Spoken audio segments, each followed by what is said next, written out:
Ժողովրդի մի մասը չեն կարողանա այդ վարձը տան, կյալ այստեղ կառավարության ռճին նստեն, պահանջին, որ իրանց հոգսը քաշին։ Առաջի հարցը պիտի բնակարանային հարցը պետք է լուծի։ Գոնե այդ փողը տան, մինչև մարդիկ կարողանան վիճակից դուրս գան, կամ այդ սերտիֆիկատից օգտվեն, կամ միջարնի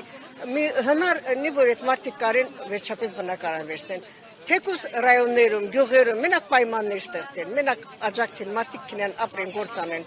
աշխատատեղ ստեղծեն, ոչ թե մանկապարտեզ սարքեն, աշխատատեղ ստեղծեն, մարդիկ կինեն գործանեն։ Մեծ հարց է, այսքան հավաքվածների 90% աշխատում չի։ Ոնց ապրե։ Մինը ես թոշակ եմ ստանում, ասենք 60,000, 40,000 ստամ, 80,000 տան վարձ տամ։ Հետո ինչարեմ, կարող է ասենք քիլա ուրիշտեղ, քինամ համաձայնում, բայց պայմաններ ստե, քեցալանք, տեսալանք, հնարավորություն չկա, գործի տեղ չկա, գոնե մարդիկ ձգտում են ստեղ վեր կարեն, թեկուզ քինան մի հավաքարար աշխատեն, մի գործ անեն, կարեն յոլա քինան։ Չգիտեմ, ես խնդրում այս չնայած այս սրանց հույս չունեմ այս կառավարության վրա, սրանք մտածում չեն մեր մասին, սրանք ազգադար մարդիկ են։ Դե գոնե այս մարդկանց հենց անեն դիշ չկալի, մնանք ստեղ մեր հայերի մեջ։ Քեցալում Ռուսաստան մի քանի ամիս մնացան, կարոտը խեղդում է, ես ստեղ եմ 5 տարի ինստիտուտը, ինստիկ հետամ Երևանը, ես սիրում Երևանը, ես ուզում ստեղ ապրեմ, բայց ոնց ապրեմ։ Ինչ անեմ գիտեմ չէ։ Ստեփանակերտից։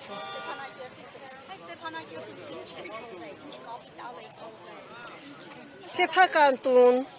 իր գույքով ամեն ինչ ստեղծած, որ պիտի արդեն հանգիստ ապրենք, չնայած ես մինչև վերջի օրը ես մասնագետ եմ, աշխատել եմ մինչև վերջի օրը,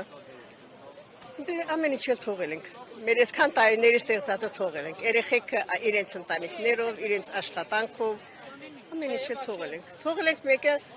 չեմ էլ հասրել գոնե դոկումենտներս լրի վերցնեմ, նենց այդ բենզինի պայթունից նենց վիճակի մեջ ենք ընկել հարևանս ամահացել իր տղայի հետ, եկել եմ ստեցել տուրդավոյի չկա, ծնդականս չկա, հիմա տրանք եմ ստեղծում, չգիտեմ։ Լավ, այսպեսի մի հարց, Արցախը, Արցախցու տուն ու տեղը թշնամուն հանձնած իշխանությունից ինչ կարելի է սպասել։ Ես մենակ, ոչինչ, ես մենակ են գիտեմ, որ չնայած մեղադրում են մեր Արցախի իշխանություններին, բայց մեր իշխանությունները, չնայած կախված, ամեն ինչով կախված են Հայաստանից, ոչինչ ես սրանցից չեմ սպասում։ Սրանք եկել են հատուկ ծրագրով, որ Հայաստանն էլ հանձնեն։ Ես համոզված եմ, և ես ֆանատիկ չեմ, ես երազներով չեմ ապրում, ես դաժե արդեն հետ դարձնել չեմ պատկերացնում։ Ես մենակ են գիտեմ, որ գոնե կարողանան Հայաստանը պահեն, բայց ես աշխարհում ես բաները կատարում, որ էդ էլ հույս չունեմ արդեն։ Ես մենակ մտածում մեր ես երեխեքը ինչ ճակատագիր են ունենալու, մենք էլի ոչինչ, ապրել ենք էլի, մեր երեխեքը ինչ ալնելու մեր այս սերնդի հետ, չգիտեմ։